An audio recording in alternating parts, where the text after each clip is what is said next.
Hello everyone, welcome back to the channel. In this video, I'm going to walk you through here's a guide on how to book a hotel room on booking.com without a credit card. So let's get started. So the first thing to do is to open the booking.com app on your device or go to the browser and log into your account using the website, which is www.booking.com. Then from there, enter your destination, travel date, and numbers of guests. Then search to view available hotels. Scroll down and tap filters. Then under the payment option section, tap no credit card needed.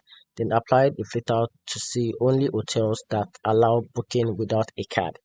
Then browse the result and tap on a hotel that says no prepayment needed or pay at the property. So tap reserve or book now, then enter your name, your email, and other required guest details. Then tap confirm reservation to complete the booking.